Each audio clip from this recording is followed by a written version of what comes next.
Okay, so here we go with the very first Bay Area sports podcast of the 2017 year. I'm here with Kyle Bossier. He's back again. He's now upgraded to being I'm going to call you assistant coach for St. Mary's basketball. No. Yeah, he's assistant coach, St. Mary's basketball, ranked, 19? I don't know, something. 19th in the nation. He's going to be here today, and we're not going to be talking Warriors, even though there's a lot to talk about. We're not going to be talking Giants. We're going to go primarily San Francisco 49er football. And this is where a lot of people are going to stop listening, right? They're tuned out. Well, before we get going, I'll have all the listeners know that Steven putted around the house for about 10 minutes before he finally pushed the record button on this podcast. There was a lot of writing notes down and freaking out, but we're finally. You can rest assured he's coming prepared. He's ready to go. We got some facts to spit at you. We're just gonna jump right into it. So, right now, this is an interesting off season, probably better than most because we're sitting here with a clean slate. Jed York has fired his third coach in 3 seasons. We're going for 4 and 4. Fourth coach in 4 years. So we're going to go the fourth coach in 4 seasons. That's not fourth offensive coordinator. This is fourth head coach. Fourth head coach in 4 years. They're saying that this hasn't happened since the late 70s or something, since the 49ers did it. Isn't it weird that we're conditioned to this? Right now, I feel like I'm just in my comfort zone. Yeah. Okay, yeah. Now we start looking for coaches. Yeah, we are so good at this. This is what we do. And I do the same thing every year. I'm like, oh, we got the right coach. Now we're going to have a great free agent signings, and then we're going to draft perfectly, and bada bing, bada boom, we're going to be back again. But except the Tom Sula year. I knew that was a horrible signing. So, but this is a little different, though, in the fact that we also finally fired Trent Baalke, who, if you really looked on paper of what he's done, is maybe one of the worst GMs of all time. I disagree. Well, let's hear it. I disagree. Some of the draft picks he made are mind-blowingly horrible. I disagree. Vance McDonald, second round. Vance McDonald's a good talent. A.J. Jenkins, first round. Jenkins was a bad pick. That was a really, really bad pick. McDonald was a good pick. Carlos Hyde? McDonald, I still don't think he's a second-round pick. Tank Carradine, second-round pick. That's horrible. Well, he missed on a couple. You can't miss on first and second rounds, or else you're going to be 2-14. You can't miss many times. I think Trent Baalke. Jimmy Ward is still jury's out. I hope he can be great because we do need a cornerback. Well, I think 100% he should have got fired. No doubt about that. But his picks weren't that bad, and his roster development was not that bad at all. Here's the thing that gets me about... I disagree on that. Let me have my take. Everyone gets on him about not developing a quarterback and not drafting wide receivers. And they say that he can't hit picks, whatever. Well, correct me if I'm wrong, but 3, if not 4, out of the however many years he was GM, he had Kaepernick at quarterback, signed to a long-term deal. Everyone at that time thought Kaepernick was a 10-year dynasty quarterback cornerstone. Not people that actually knew. We went to the Super Bowl. Well, not because of him. So why would you draft a quarterback to replace Kaepernick at that time? You just inked him to an 8-year deal. Because you're always doing that. Look what the Patriots do. They always are drafting. You had Michael Crabtree, a top 8 pick at wide receiver, an established product. You didn't know he was going to leave you in free agency. And you also had Anquan Bolden, who was a solid pickup that he acquired and brought into the team. You also had A.J. Jenkins, which didn't work out, and they were going to replace him with Torrey Smith. So if you look at it from his perspective, they had a game plan at quarterback and wide receiver before it all unraveled. And then everyone's saying after the fact, oh, he never developed a quarterback, he never developed wide receivers. Well, who would have thought Kaepernick would win the tank, Crabtree would have left, Bolden would have left, and Jenkins and Torrey Smith wouldn't have worked out? To rebuttal your rebuttal. Let's do it. Crabtree, we never even offered him a contract. Same with Bolden, never even offered him a contract. Is that true or false? That's true. We never offered Crabtree? Never offered him a contract. That's absurd. Yeah, so that's Baalke. We also we didn't get anything to back up Kaepernick. So everyone knew that Kaepernick was a one-read quarterback, like a one-trick pony. He can run, and he has a rocket arm, but he can't read his progression. So if that first read, he's going to try to run. He can't do the progression. So that's on Baalke for not trying to at least get, obviously Dak Prescott looks great. Well, now, but who's Rodgers' backup? in Green Bay? Do we even know? Right now, off the top of my head, I'm not sure. Well, the Patriots have Garoppolo. The Cowboys had Prescott. Most teams have a good backup. Yeah. And the 49ers had nobody. Like, nobody. Nobody. Yeah, we all got brainwashed thinking Gabbert was maybe going to be okay, which is just loser denial 101. Gabbert's really bad. I mean, that's really He's really good looking, I'm though. so embarrassed that I thought maybe Gabbert could be good.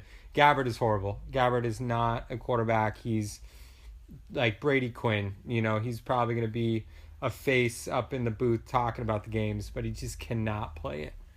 He cannot. He cannot. But back to the offensive side, I do think it's a little overblown that he couldn't develop a quarterback and wide receivers, because he did have, if it had all worked out, which you could see how he would think it would, you'd have Crabtree, Bolden, and Kaepernick, and Vance McDonald and Vernon Davis. Yeah. Because we got rid of Vernon Davis after the tank, after we fell apart, correct? But Vernon Correct? Davis Is that true or false? after we started falling. This Like is last year. after Harbaugh left with Tom Sula, right? So if Harbaugh had stayed, we would have had Patrick Willis, Vance McDonald. I mean, not Patrick Willis. Oh, maybe. Vernon Davis and Vance McDonald with Crabtree and Bolden, correct? Which is going to be my ultimate point, which we'll get later in the podcast, that it's Jed York, not Bulk. But I do think Bulk should be fired. On the defensive end... Are you calling him Bulk and not Bulk? Yeah, I don't even call him by his right name because I bulk at his picks. What about the defensive ends he left us with? What, 3 or 4 years from now, we're going to have 2 6'8" studs coming outside the corner. Both the Oregon guys, who I don't remember their names. Yeah, well, DeForest Buckner. And who else? And Eric Armstead. They're going to be monsters. First round picks, and so far, They're gonna DeForest be Buckner good. is really, really good. They're going to be good. I'll give you that. Both of DeForest them. Buckner, yeah, I think 76 tackles this year, maybe around 7 sacks for a 3-4 defensive tackle, essentially an end. If you're looking at a 4-3, that's great. So he's not necessary. He left his. Where good did hands Trent there. Brown come from? Our right tackle. Okay, so you're just naming all the good things. Well, where did he come from? Did he get drafted? What happened with Marcus Martin? Did he get drafted? Did he get drafted? Yes. So we have 2 great tackles, 2 great defensive ends, no defensive tackles, and a great safety, right? Tart. Isn't he a really good safety? I don't know if he's going to be Is he great yet. borderline Pro Bowl? No, he didn't even start. But Well, they read started. my LSU guys. Ugh. Eric Reed, he could be good. He's But still we're young. And Jimmy Ray and Tart, it's going to be good. Jimmy Ward, not Jimmy Ray. Oh, yeah, You're looking at my notes about. Yeah. So there's some talent there. And he did leave some talent. And so many guys left. He also drafted Brandon Thomas in the 3rd round. He also drafted Will Redmond, ACL guy, in the 3rd round. He's done so many. Marcus Martin, I think, was 3rd round center. He just missed on so many picks that you just can't miss on. And I there's, the whole let's fire Jed York, and we'll talk about Jed York later. There's nothing we could do about it. He's our owner. Let's forget about that. Like, let's just move on to what we can worry about, and that's going to be our next search here for our head coach and our We really GM. have a whole podcast just on bulk. On Bulk. I mean, I have so much more thoughts that we could go into, but Trent and Bulk. I guess we have to keep moving. We got to keep moving forward. Okay. So now I'm going to do right now is I I'm gotta going to put go into over. our listeners. Then we'll go into your list here that you got. Okay. I do think Balky needed to get fired. I'm not saying he didn't need to get fired, but I do think people are turning on him way more than he did leave some good players there, and he did get some tough situations created by, I thought, the owner. But he deserved to be fired. Okay. Agree to disagree on that one. All right. So But- for those of you guys at home, Steven's got his sheet. I got my up sheet here. going. He's staring at it. He has So- top head coach, and he has 3 selected. He's done the work for the future GM. I did this for you News guys. just in. We don't need a GM, Jed York. Steven Rubin has already You don't done need the a research. Progmarath. He's I already made will the do notes. it all. I'll let you know exactly what we should So, do Steve, this offseason. Do you think we need to get a GM first or a head coach first? Well, I think they need to be linked up. And so what I'm going to do is the top 3 head coaches. We're going to talk about them, and then we're going to move on to GM, and then I'm going to tell you what I hope will happen. Okay. So my top GMs, I'm going to go with my top 3. I'm going to go with my least favorite of the 3. That's going to be Sean McVay. He is the offensive coordinator from the Washington Redskins. He's 30 years old. He's a week older than me. The thing about him, he's the hot new guy that, people want, just the way McDaniels was when he came out of the Patriots. The thing about him that helps him is that his grandpa was the VP for the 49ers during our championship runs. So he has the McVay name that people want, just like the Shanahan name, just like the names that people want to hear, that you can have that shot at 30. Most people, even if you're the best at what you do, you're not going to be able to get a shot at 30 years old unless you have some type of pedigree. And he absolutely does have that some pedigree. What makes him such a hot young coach? Granted, I didn't follow the Redskins at all this year. I didn't watch one bit. Were they good? Did they have a good offense? Why is he a hot name? Well, he made Cousins. Cousins could be a really great quarterback, but they were very successful on the offensive side of things, especially in the passing. They do have a lot of people to throw to when it comes to, Jordan Reed and Vernon Davis and Deshaun Jackson and Pierre Garçon. But their offense was really good. Okay. And I think it's more than anything is the pedigree. Okay. That makes him that sexy name. But that's my third favorite. That's if all else fails. But really, if we get him, it's kind of a bust to me. The next two that I name are going to be the ones that I think are home runs for us. Are the only ones that we can be somewhat excited about. Okay. My second one is Kyle Shanahan, who's 37 years old. We all know Mike Shanahan, his father, 49er offensive coordinator during some of the championship runs that we had. Two-time Super Bowl winner with the Broncos. And Kyle Shanahan has seen a lot of success where he's been.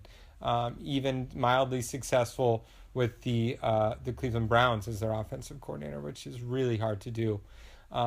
This year, he's led Matt Ryan into being probably the MVP. You never know, but at least if he's not MVP, he's the runner-up.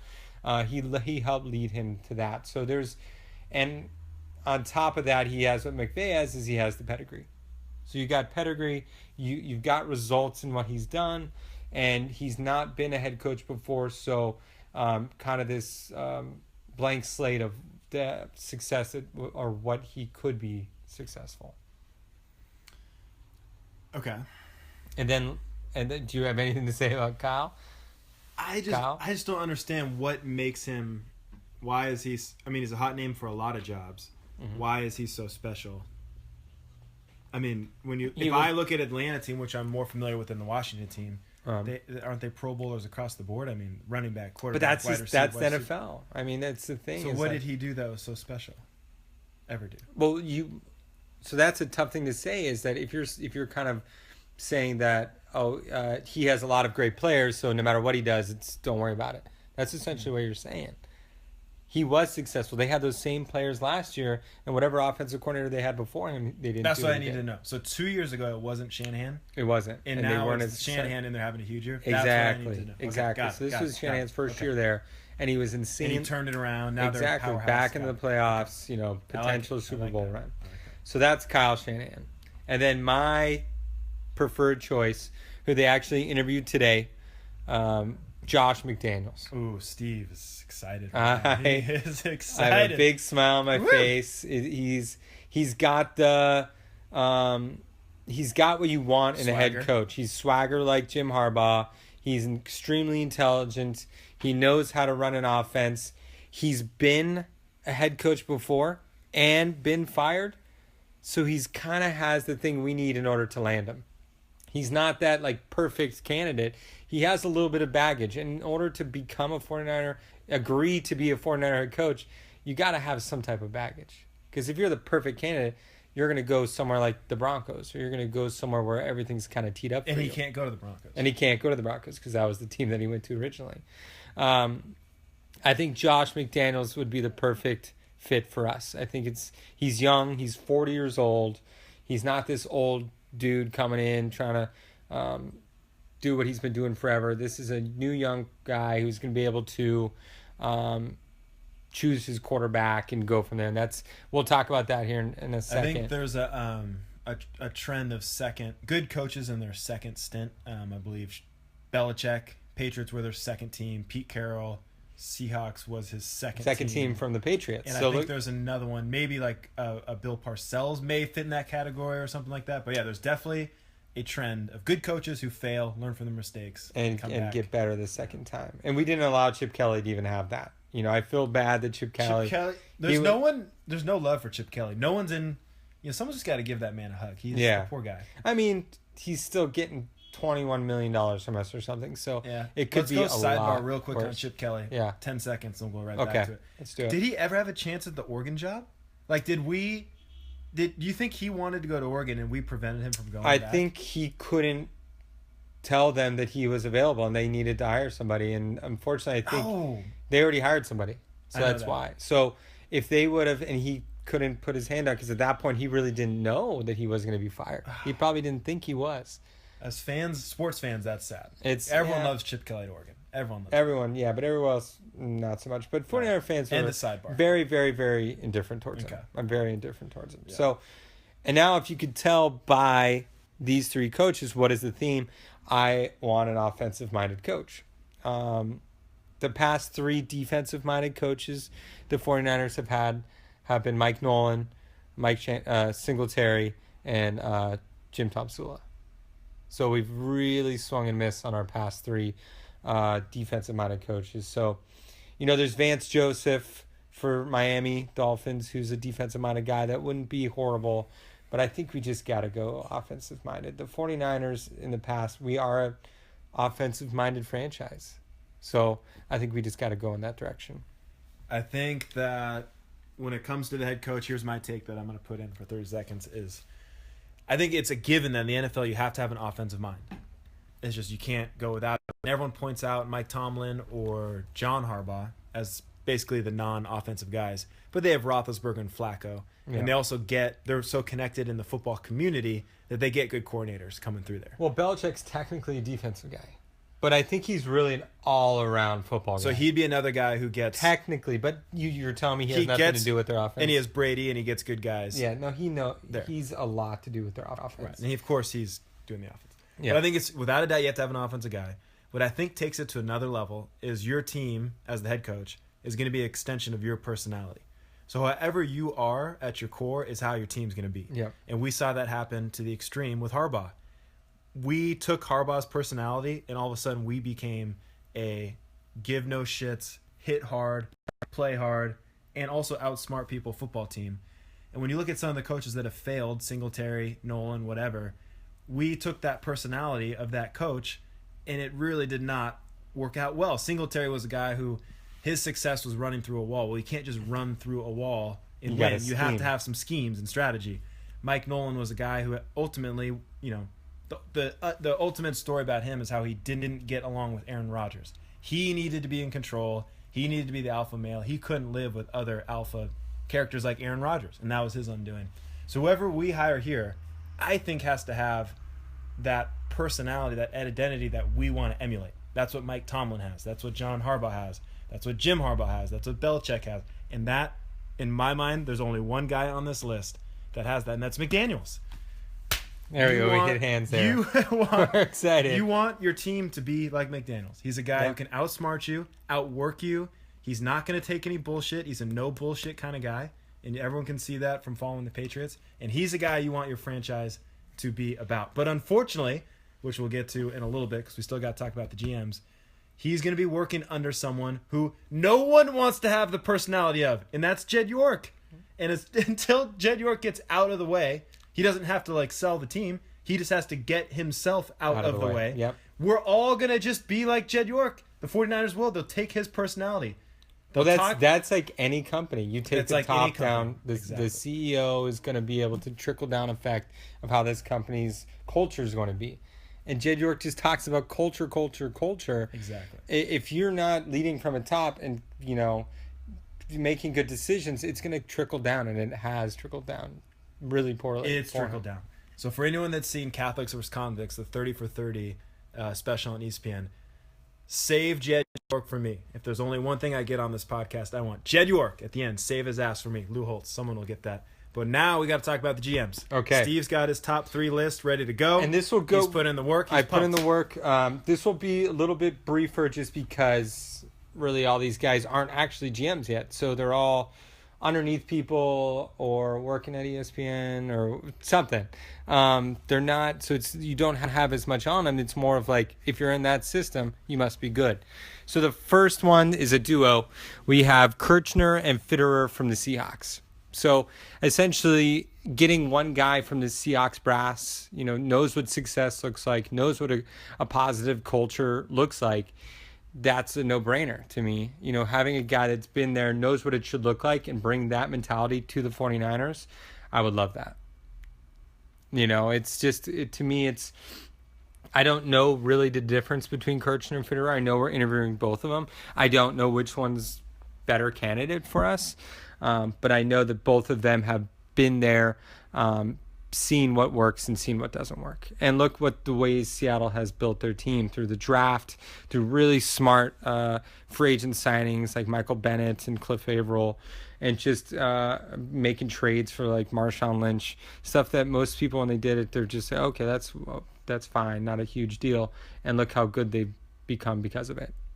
So obviously taking anything from the Seahawks is addition also by subtraction because they're losing out on a smart mind. So the Seahawks duo is going to be my third favorite choice. My second favorite choice is Elliot Wolf. Elliot Wolf is a 34-year-old assistant to the general manager. The general manager is his dad. So once again, a pedigree of being a general manager, being a football guy, knowing what he's doing, being in a successful franchise like the Green Bay Packers, and then also being young and ready to change and be willing to do new things, unlike Balky. So I think the being young is really key because I feel like you're more willing to adapt to your surroundings and change. Where as the older you get, the more of a can't teach old dog new tricks type temperament you get from GMs and coaches. Especially with us when we're so bad that we're really starting from the bottom. So so that's the second favorite. The top one is a guy that has worked for scouting for the Washington Redskins and the Green Bay Packers. And for years now, he's actually been a commentator on GMs and stuff like that. For ESPN, it's Louis Riddick. Louis Riddick is extremely smart. You just need to listen to him talk for 1 minute, and you see what he can bring. And he has actually on air talked about how the 49ers are his the most desirable position for a head coach and a general manager because it's a blank slate. It almost sounded like it was him reaching out to Jed, telling him, I'm on board. I quote unquote like what you're doing. Bring me on. He was openly campaigning for the job on air. I think he's even come out and said on the NFL Network that he wants the job. I think he said it even cleaner than what we saw on the computer. And there are a lot of reports that Louis Riddick and McDaniels are a combo. Like they've already talked and they're a combination. So obviously for me, that would be incredible and so ideal to get Louis Riddick and McDaniels, two smart minds. Like that's what you need is you need smart minds at the top. So then during the draft, you're not worried about who they're going to pick. You're going to be confident like the Warriors have. Like I'm confident with what they do. I'm confident with what the Giants do. It's because they have smart minds at the top that are making the decisions. So where's Louis Riddick? What's his background in football? He's the TV guy, but what else has he done? No, I said it previously. I know, but like, what did he do well? Like, does he have any? Did his team win this or that, or did he build? He helped build the Eagles that were good for so long. I don't know. That's the thing that's so hard about this kind of stuff is you don't know really what he did. You don't know if he's like, you need to draft Deshaun Jackson. You need to draft Jeremy Maclin. You don't know exactly what he did with the Eagles to help them be successful, but he was there before the Chip Kelly days. Well, I am going to go ahead and rule him out, and I'll tell you why I would not want him as my GM. Let's hear it. And all I needed to see was that video where he BS'd me and you as fans of the NFL on what the hell the thing about the 49ers. He went on there and said that the 49ers are an attractive team to coach because they're a blank slate and because they have this and that and whatever, and you could build it from the top, and they're going to have an owner who's going to step out of the way and let you build the foundation and let you see it grow. That's bullshit. That is not true. None of that is true. Everyone who's been a fan of the 49ers know that's not how it's going to go whatsoever. And to me, that means he's already BSing Jed York. And do we need someone in this building that's going to BS Jed York? Or do we need someone who's going to stand up to him and tell him what's right and how things are and to grow the fuck up? Just like Harbaugh did, except what happened to Harbaugh?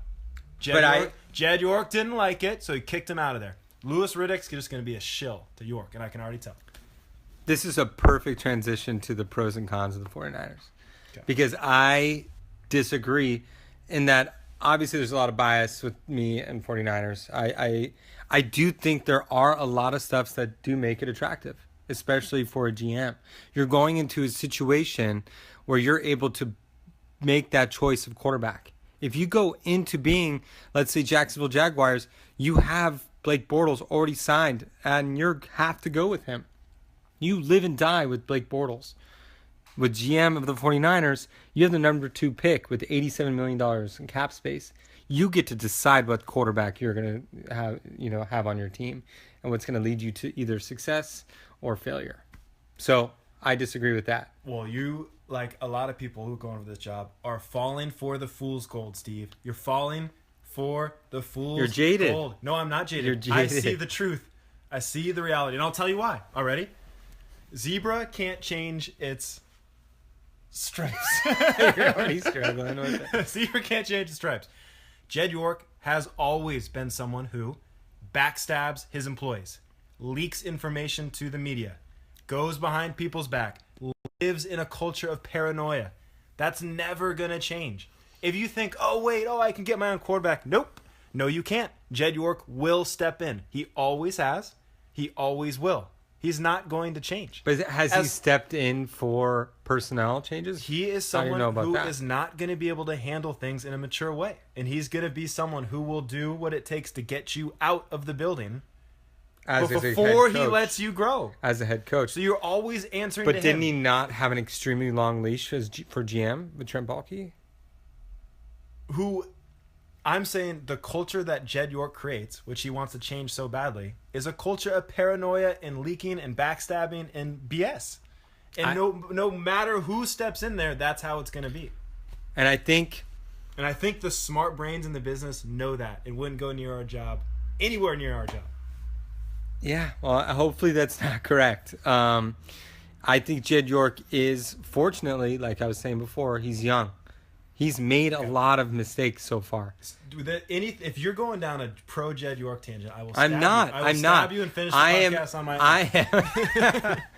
own. I just know that we have to deal with him. So we got to try to deal with it. And I realize he's not going anywhere. He's not going to sell the team. That's fine. But he has to step away from what he's doing. He has to sit up in the press box and let things happen, which he's not going to do. Let me ask you this, Steve. Joe Lacob is a great owner. No doubt. No one would argue. And the Giants guys are great owners. I would know more about the Warriors than the Giants. I'm going to go down that road. Uh-huh. How many people has Joe Lacob brought into the Warriors? Steve Nash, Jerry West, Luke Wall, whatever. Into the front office, on and on, all these guys. All these smart minds coming in. So when it comes down to getting a guy like Kevin Durant, who's he talking to the last few days of him before signing with us? He's talking to Jerry West. Do you know that he talked to Steve Nash at the 11th hour before he signed with us? Right before he went to bed, making his decision July 3rd, he called Steve Nash, who, guess what, is on the Warriors payroll, and asked, hey, buddy, friend to friend, what do you think I should do? Woke up the next morning, came to the Warriors. So Joe Lacob is bringing all these people in, all these great minds. He's comfortable having conflict. He's comfortable people telling him he's wrong. He wants it. He craves it. He accepts it.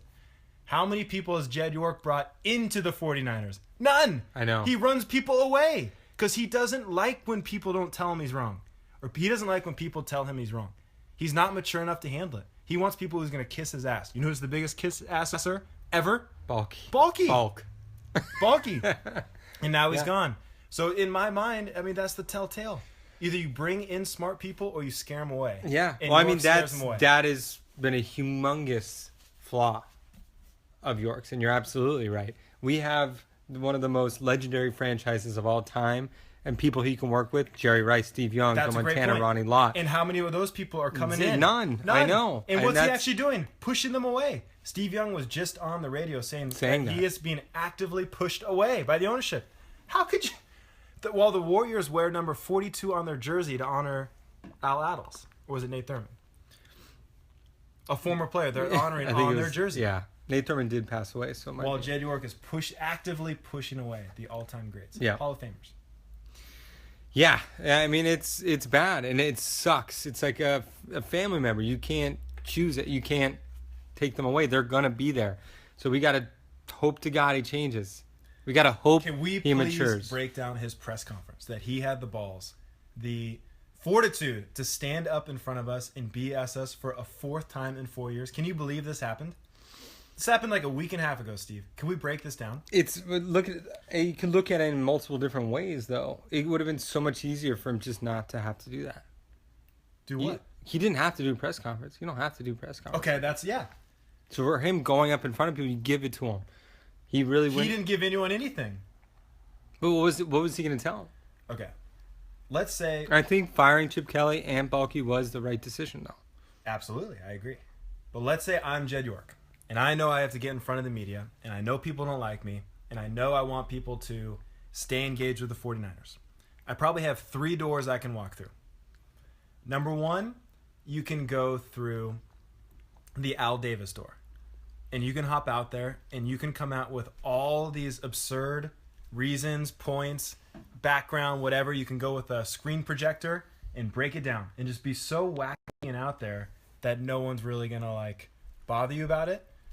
Or door number 2, you could understand that people like people who can be vulnerable and people who can open up.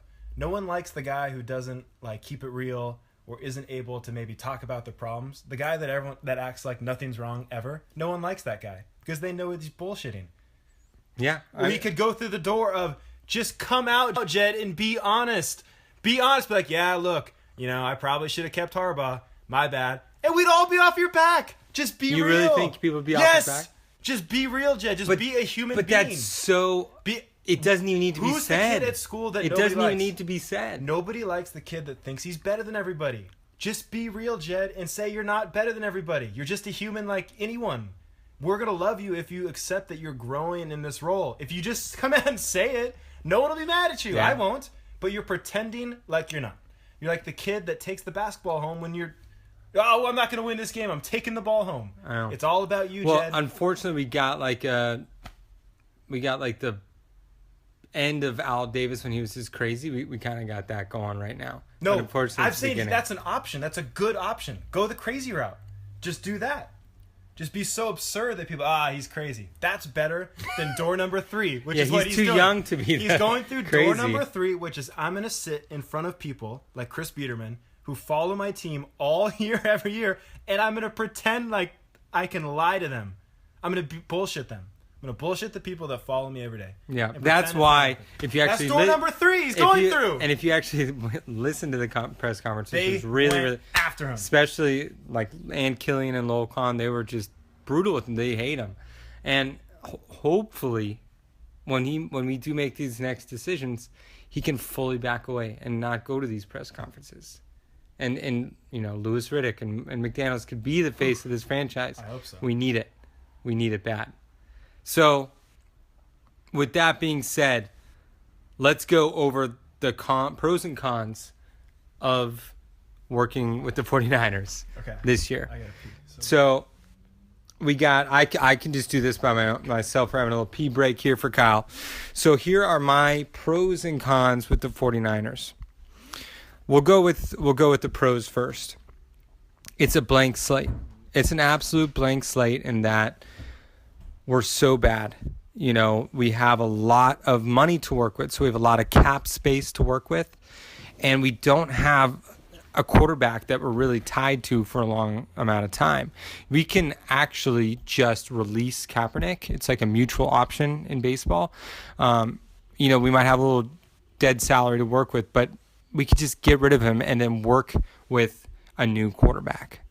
Whether that is someone we trade for, which I'll be talking about here shortly, or we use our number 2 pick with getting him. whether that's going to be a Mitch Trubisky out of North Carolina, whether that is Deshaun Kaiser out of Notre Dame, or if that is going to be Deshaun Watson out of Clemson. Who knows? But those are some of the options with the number 2 pick. Another one of our pros is going to be our cap space. We have, I think, $87 million to work with, and I believe it could be more when we do release Kaepernick.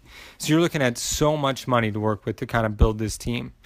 And then the GM and the coach are coming in at the same time. I think that's really huge for both the GM and a coach, because they're going to know that one person isn't more tenured and been there for so long and ultimately making the decisions. They know what they're getting into when they get into this job. So I think there are a lot of pros when it comes to coming to the 49ers. My cons list is, we won't go over in great detail because we just went on like a little tangent on it. Lack of talent. That is a huge one. I think we don't have a lot of building pieces that are actual playmakers. So the sexy positions, we don't have it. We do have D-line stuff. We do have some promising stuff on the offensive line as well. So we do have Trenton Brown on the offensive line, Joshua Garnett on the offensive line, D-line, Eric Armstead, and DeForest Buckner. Obviously, we still have Bowman.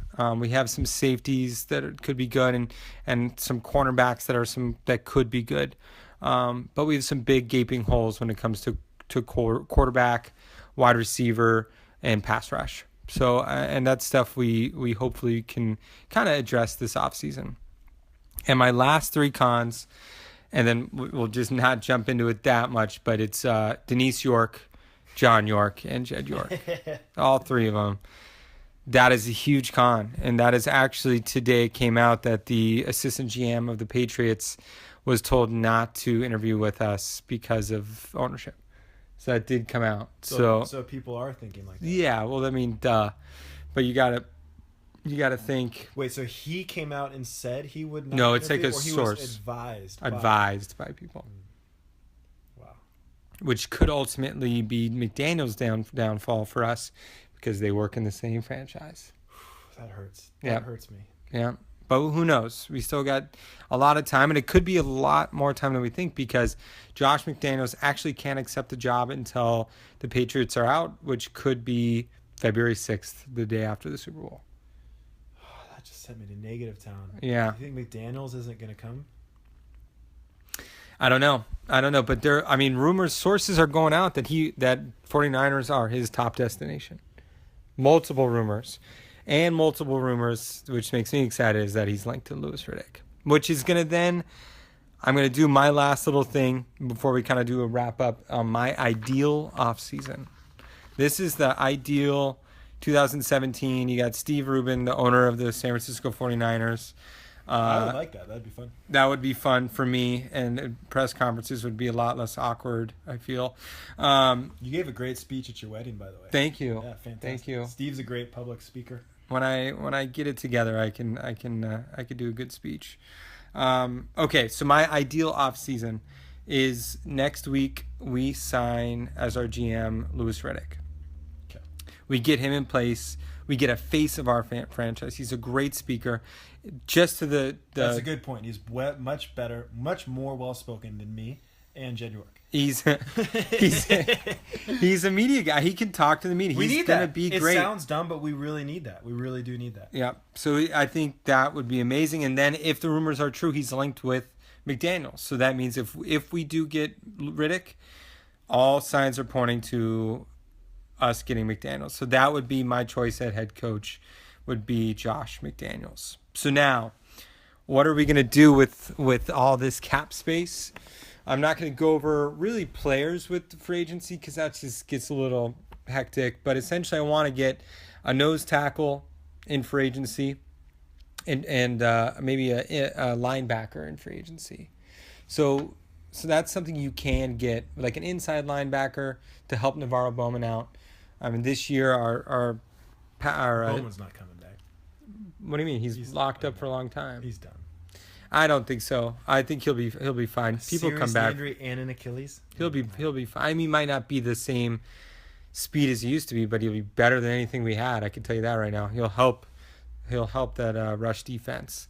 So if we can get Navarro Bowman, get a free agent inside linebacker to help him out, and then a free agent nose tackle that helps with the rush defense, which was so horrible last year. Oh god.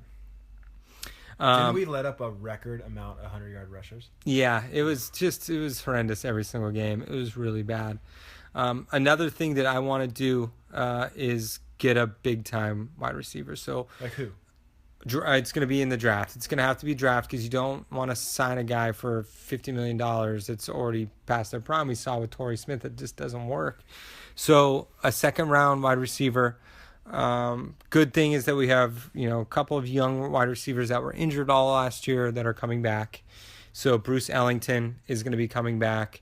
And then a guy that I'm actually really excited for, who's 6'3", 210 pounds, who actually dominated the Canadian Football League, Eric Rogers, is coming back this year for us. So I think in a Josh McDaniels type offense, he could be really good. So this is where stars have to align. This is a pipe dream. This is, if it happens, I tell everyone to listen to my podcast. I predicted it. And if it doesn't, then I say, oh, whatever, it was just a prediction. So best case scenario for us, I truly believe, is if the Browns go for it and draft with the number 1 overall pick, Mitch Trubisky. Why would they do that? It's rumors that it's Why coming would out. they do that? Because they need a quarterback. No, everyone knows the kid from Texas This is A&M. a pipe dream. Texas A&M Listen to my going pipe over. dream. Oh. So they get somehow enamored with another quarterback and draft Mitch Trubisky with the number 1 pick. That is my pipe dream. Okay. And that means with the second overall pick, Myles Garrett, the edge rusher, would come to us. So that's a pipe dream. Did we win a game to not get Myles Garrett? Is there any way we could have been locked for Myles Yep. Garrett? We would have had to lose to The Rams the second time. That's all we had to do. We have Myles Garrett. Yeah, it was very 49ers of us. So that would be a pipe dream. If for some reason Browns get enamored with one of the quarterbacks and draft him number 1 overall. So then the best player in the draft, a pass rusher, someone that can immediately be what we've been missing since Aldon Smith comes in and really wreaks havoc on the defensive end. We need that on the pass rush. Rushing around those Oregon kids. We would have DeForest Buckner, being the guy that kind of has a double teamed. So then Myles Garrett can then get the quarterback. That's See what I'm saying? That's a pipe dream. That's a pipe dream. And this is one where you're probably not going to like. Ooh, I can't wait. So we trade our second round pick or 2018 first round pick and our 5th round pick for Jimmy Garoppolo. I hate it. And I knew you were going to do that. I knew you were going to do that because it's a very knee-jerk reaction because it hasn't worked for Castle and Schaub. I hate it. But if you actually look at his highlights, which you haven't done, you're just doing the initial knee-jerk reaction that most people are doing. No, I have reasoning. He actually has all the intangibles you want in a successful quarterback. Like what? He has a quick release. He's able to read defenses. He has a good arm. What else do you want? He's Kevin Kolb 2.0. You think he's Kevin Cobb? He's Kevin Kolb. Isn't it Kolb? Yeah, but it's pronounced Cobb. Okay. But Kevin Kolb in bulk. Trent Bullock loves Kevin Kolb. I mean, he could be. He absolutely could be. He also could be the guy that was traded to the Seahawks from the Packers. Help me. Come on. Matt Flynn, LSU. Yes, Flynn. It could be totally a Flynn. Absolutely. Or he could be someone that's really great. And honestly, if McDaniels comes to us, who sees him every day in practice and truly still believes in him, then I think we'll go for it. I will give you my reasoning why you go no on Garoppolo. Okay. Hell no, not Garoppolo. And it's not going to be about his talent or what he can do. It's in the NFL, you can't tie up money to someone who is not a lock at quarterback. If you're bringing in an offensive mind like McDaniels, who really can develop some quarterbacks, and you have a good offensive line with Staley, Brown, and the kid from Stanford we got last year, then you can get lucky and get a Russell Wilson or a Dak Prescott. So you say with the number 2 pick. But you're not going to be able to do that if you tie it up with Garoppolo. I'm okay with letting us suck for a year or two, going through 2 drafts and trying to get a Russell Wilson or a Dak Prescott. Or Derek Carr. In today's world, quarterbacks are coming in younger. They're better. They can have success earlier. We can get a guy like that. But if you have Garoppolo tied up, it's going to ruin that whole thing. You're going to have to pay him $15 to $20 million a year for someone you don't know who's going to be the answer. When the Packers, the Cowboys now, and the Seahawks in the past, and us with Kaepernick, went to the Super Bowl because we were paying young quarterbacks $1 million or $2 million a year, not $20 million. Look what happened to the Packers when they had to pay Rodgers $30 million. You just simply can't buy as many more players. So I think in a rebuilding team, you can't tie that money to Garoppolo. Let us try to hit on a Dak Prescott, Russell Wilson, and then spend that money on the anchor on the offensive and defensive line. I think the only guy we should go out and get in free agency is Don Terry Poe from the Chiefs. Give him the whole $80 million. Give him an $80 million contract. I like that. I would love that. That would be huge. It's exactly what we need. A nose tackle in there. Don Terry Poe. Then just we have 12 draft picks, I think. I think 11. Hopefully we'll have someone competent using those 12 draft picks. Start bringing in guys. Don't blow it all on it's a very, very, very good point. Like you said it, when the Seahawks were so insanely stacked, it's because they were paying Russell Wilson practically nothing. And ask Russell Wilson how his offensive line is now that they're paying him $25 million a year. They have no offensive line. But at the same breath, if McDaniels comes to us and he knows that Garoppolo can be the next big thing, he'll know the next big thing in college. I trust him. All right. Well, we'll see when they come what they do. I even think giving up at first is really rough. But let's say Myles Garrett's taken first. We're not getting Garoppolo. Who do you go to? Have you looked into the draft enough to be able to make that decision?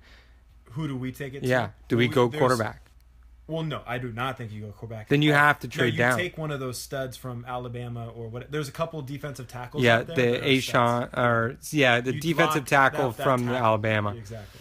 But then if you're getting Poe, then you just want to stack that D-line. Of course, if you can get defensive tackle solved, I just need a tackle. I need someone in the middle. Yep. And if you can get it through the draft at number 2, which we should, because I think they're out there, you take that. It would be Alabama's guy. Yeah. I think it's Richardson, maybe. So I don't know. It honestly depends on who we get and what happens in the combine and who looks good. If we could trade down and get a bunch more picks to kind of start building talent on our team, that would be ideal. But if we do our due diligence with our new GM and new head coach and see that Deshaun Kaiser or Mitch Trubisky is the next big thing, then we got it. We got to do it. But, you look at the next 3 years. You got the kid at USC, the kid at Washington, who knows, the kid at Alabama. You got kids coming up. Kid at Louisville, whatever. So you don't want to blow your wad on this year, on free agency or whatever. If you have to go with Kaepernick for another year, God forbid, just do it. But you don't have to blow your wad. But at the end of the day, what I want is what we haven't had, at least for me in a long time. I want to be able to trust our GM. And I haven't been able to do that in a really long time.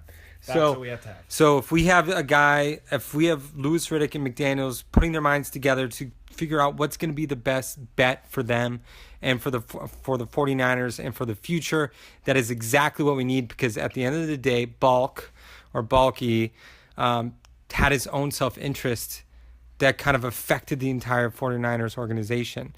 He was worried about himself, and he didn't give a shit about Harbaugh, or he didn't give a shit about Chip Kelly or Tom Sula or anything. Now we just need everything to be aligned in order to be a more successful franchise. No one was able to coexist with multiple alpha males.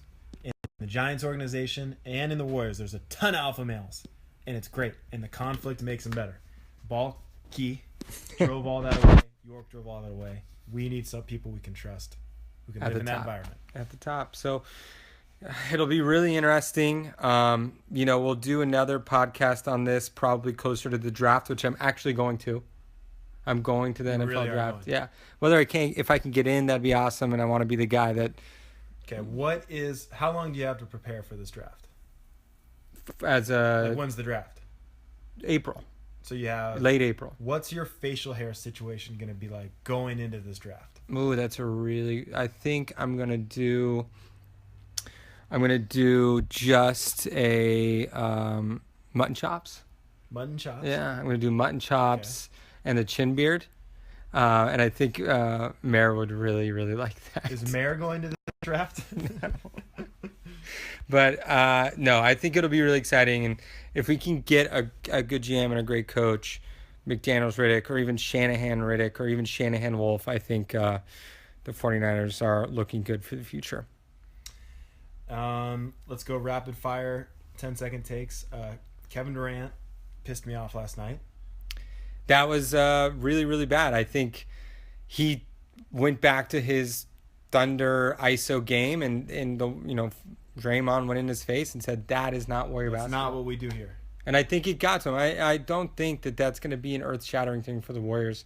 I think it's actually a good timing for it. It's midway through the season. They have time to regroup because obviously the fourth quarter is an issue with them. So, yes, Warriors podcast will be coming up here in the next week or two. Kyle, I'll make sure that he's on it as well. And we're signing off. Next time we talk, we'll do a little brief intro talking about the hopefully new head coach and GM of the 49ers. Over and out, ball.